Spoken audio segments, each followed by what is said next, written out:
Gold, trusted gold buyers. మీరు తాకట్టు పెట్టిన బంగారాన్ని విడిపించి ఈ రోజు ఉన్న మార్కెట్ ధరకు కొనబడను. ఎక్కడ తెచ్చారా? త్వరగా ఇంజక్షన్ తీసుకోరా. డాక్టర్ని ఉండి ఈ కాంపౌండర్ చెంది డిస్ చేసుకోవడం నా కర్మ. నీ రోగం అలాంటిది.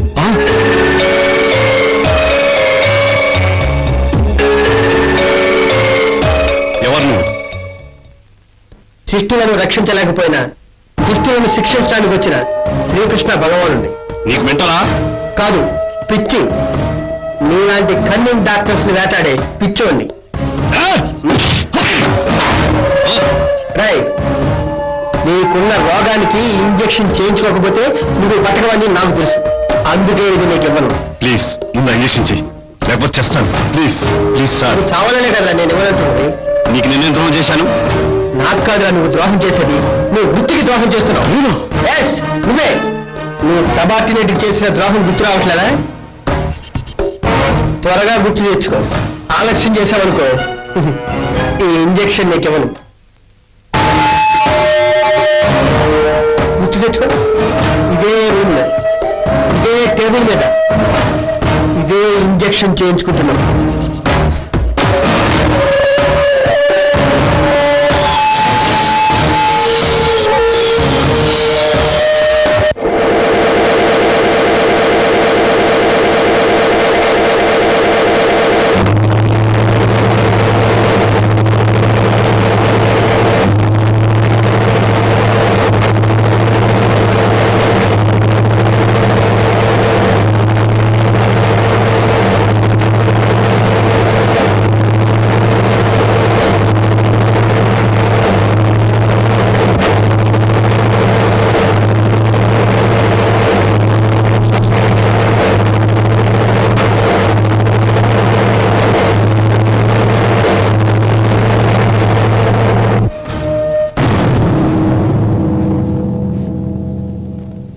పోరా, చూస్తావేంటి?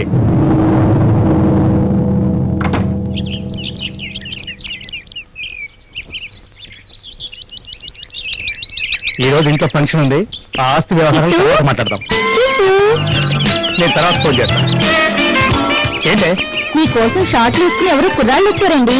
షార్ట్లా? ఓహో, షార్ట్స్ కొచ్చిన తిప్పలా? అంటే పొట్టి దుస్తులు అన్నమాట. నీకు ఇంగ్లీష్ వచ్చి తగలడదు గాని తెలుగులో చెప్పి ఇక్కడ నుంచి. ఎక్కడున్నాడు అతను? కిందున్నాడు కిట్టు. అబ్బా, చంపుతున్నావు. తప్పుకోవే. Mummy mummy. ఏంటి ప్రియా? ఫ్రిడ్జ్ రిపేర్ వచ్చి 10 రోజులు అవుతున్నా ఇప్పటికీ ఫోన్ చేయలేదా? రంగి ఫోన్ చేసిందమ్మా, వస్తూనే ఉంటారు. అమ్మగారు అమ్మగారు తెచ్చేసానమ్మా. ఏంటి కుర్రోళ్ళని? ఏంటి నా మాట్లాడేది? ఫీజులు పోయినాయి అని బాగు చేయడానికి ఈ షార్ట్లు కుర్రోళ్ళు తీసుకొచ్చానమ్మా. త్వరగా చేయించు. రండి. ఎంతసేపు అయింది పోయి? ఇప్పుడే. ఫ్యూజ్ ఎక్కడా? ఇక్కడ. స్టూల్ గానీ ఉన్నాయా? ఎందుకు? అన్నా అన్నా, ఏంట్రా అమ్మగారు రంగేదని పిలుస్తున్నారు. ఏంట్రా అన్నవు? ఇలా రారా. ఏదో బుద్ధి గట్టి తిని కక్కుతి పడ్డాను. త్వరగా ఇంజక్షన్ చేయి, లేకపోతే చేస్తాను. అప్పుడేనా? ఇంకా నీకు గుర్తు రావాల్సింది చాలా ఉంది. అదే అసలు క్లైమాక్స్. దాన్ని గుర్తు తెచ్చుకుంటే ఈ బాటిల్ ఇవ్వాలా వద్దన్నది నేను ఆలోచిస్తాను. టైం లేదు, త్వరగా గుర్తు తెచ్చుకో. నమ్మించటం పాపం, మాట తప్పటం మోసం, కడుపులోని పిండంతో సహా చంపటం ఘోరం. ప్రాణాలు పోసే వృత్తికే నువ్వు ద్రోహం చేశావు. అందుకే నీకు పనిష్మెంట్.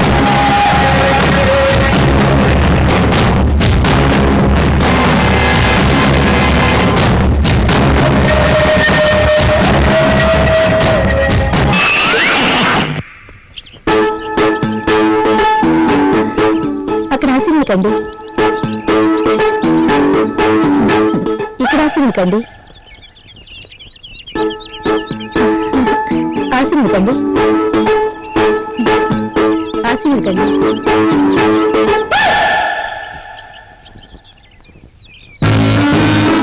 తమరికి సరిపో ఆశయం లేదు. ఏంటలా అమ్మాయిని చూసి షాక్ అయ్యవా? అన్నా, ఈ అమ్మాయి కూడా పెళ్లి కానట్టున్నా. కొంచెం మేడం అమ్మాయి అడ్రస్ తీసుకో లోపల మేడం అడుగుతున్నా ఫీజు పంపిస్తావా అదేంటమ్మా పెళ్లి మీకు ఫీజు నాక అయితే నాకు అదనంగా తీసుకో నేను డిగ్రీ వరకు చదువుకున్నాను మంచి కుర్రాడి కోసం చూస్తున్నాం మంచి మ్యాచ్ చూడండి okay I will choose that person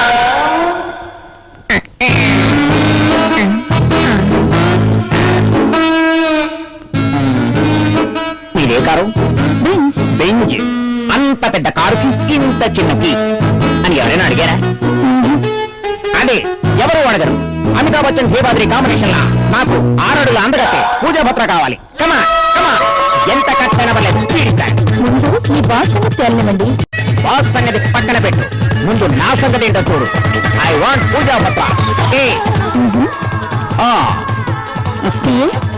అవసరం లేదు నేను వెళ్తాను ఇలాంటి మర్యాదలు నాకు అవసరం లేదు పదండ్రా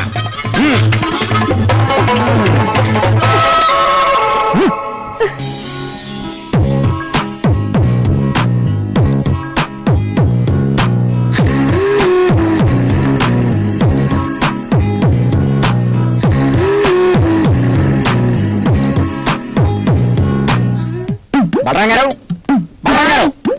ఎవరండి కొంచెం మీ చిన్నయ్య గారిని పిలవండి అమ్మాయి గారు బాబాయ్ గారి కోసం ఎవరు జనం వచ్చారండి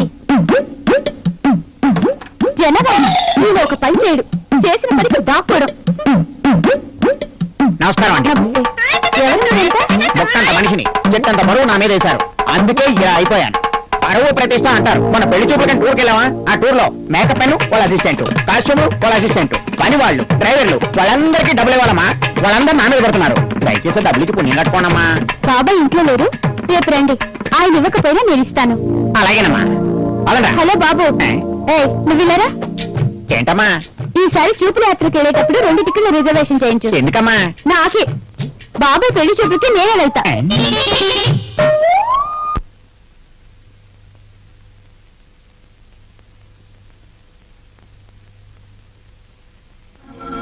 శివాజీ నీకు అప్పగించిన అసైన్మెంట్స్ లో ప్రోగ్రెస్ ఏమీ కనిపించడం లేదు అలాగని నువ్వు నిర్లక్ష్యంగా ఉన్నావని నేను అర్థం లేదు నిన్ను నేను అబ్జర్వ్ చేస్తూనే ఉన్నాను నువ్వు సిన్సియర్ గానే వర్క్ చేస్తున్నావు బట్ నో రిజల్ట్ ఒక్కటంటే ఒక్కటి ఏదైనా కేసు సాల్వ్ చేశానని చెప్పగలవా ఫైనల్ కూడా చేశాను సార్ ఒక్క కేసు ఫైల్ చేసి చూపించగలవా మాట్లాడవే లా అండ్ ఆర్డర్ ని నీ చేతిలోకి తీసుకుంటున్నావన్న ఒకే ఒక్క కారణంతోనే నీ సిన్సియారిటీ గుర్తింపు లేకుండా పోయింది మళ్ళీ అదే పొరపాటు చేస్తున్నావు వై శివాజీ తప్పు చేసిన వాడు తప్పించుకోకుండా పనిష్ కావాలి అందుకని ఫినిష్ చేస్తావా నేనుగా చంపలేదే బట్ చచ్చేలా చేశావు నీ తెలివితేటలు ఎందుకు ఉపయోగించావు అవునా సార్ సాక్ష్యం లేకుండా మర్డర్ చేసిన వాడిని అరెస్ట్ చేసి ఏం చేస్తాం కోర్టు పెట్టే చివాట్లేగా అరెస్టు చేసిన హంతా కూడా అపహాస్యం చేస్తూ కోర్టు మెట్లు దిగుతుంటే చూస్తూ తల ఉంచుకోవాలా సార్ అవసరం రాని చోట యూత్ ని హెచ్చరిస్తున్నాను అవసరం అయిన చోట తప్పదు అనుకుంటే మీరు అంటున్నట్టే నా ఇంటెలిజెన్స్ ఉపయోగిస్తున్నాను ఏదేమైనా నా మనస్సాక్షితో నా ప్రొఫెషన్ లో మూవ్ అవుతున్నాను నిజమే శివాజీ నువ్వు తప్పు చేశావనటం లేదు దారి తప్పుతున్నావు అంటున్నాను మన డిపార్ట్మెంట్ కు చట్టం ఉంది ఆ చట్టానికి మనం లోబడి ఉండాలి దాని పరిధిలోనే మనం పనిచేయాలి am I right చేతులు కాలేక ఆకులు పట్టుకోమంటుంది చట్టం బట్ న్యాయం చూస్తూ ఊరుకోదు శివాజీ చట్టం న్యాయం మన ఆత్మ అంతరాత్మ లాంటివి ఈ రెండింటికి తేడా ఎప్పుడూ ఉంటుంది బట్ మనం చట్టానికి సేవకులం అంతరాత్మకు బందీలం కాకూడదు ప్లీజ్ మళ్ళీ ఇలాంటిది రిపీట్ కానీకు ఓకే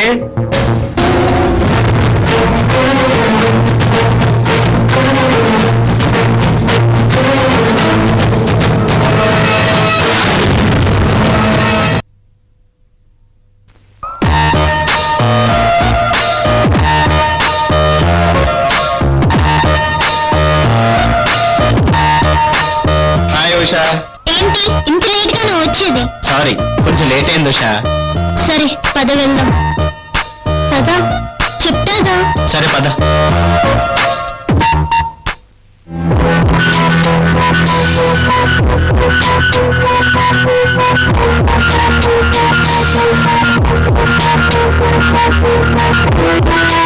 నమస్తే బాబాయ్ నమస్తే అమ్మా ఇతనేనా నువ్వు ప్రేమించిన అబ్బాయి హాయ్ అవును బాబాయ్ పేరు రమణ నమస్తే అంకుల్ నమస్తే వెరీ గుడ్ మేడ్ పని ఈ చదువుల్లో ఉన్నారయ్యా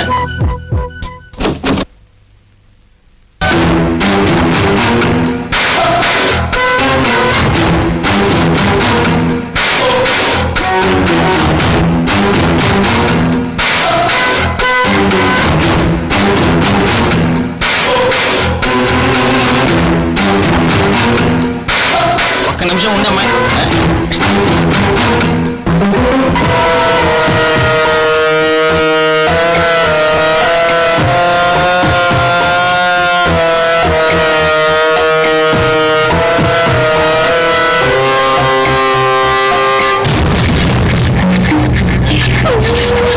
బాబాయ్ వాళ్ళెవరు? సాక్షులమ్మా, మీ పెళ్లికి సాక్షులు. మరెత్తనెవరు? అతనే అసలు సాక్షి. ముహూర్తానికి టైం అయింది, వెళ్దామా? అలాగే బాబాయ్.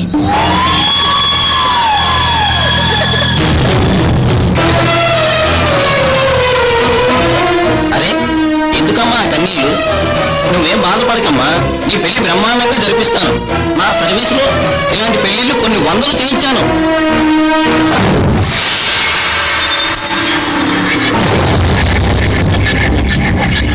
చూడమ్మా ఉషా, 9:45 పెళ్లి, 11:45 ఫ్లైట్.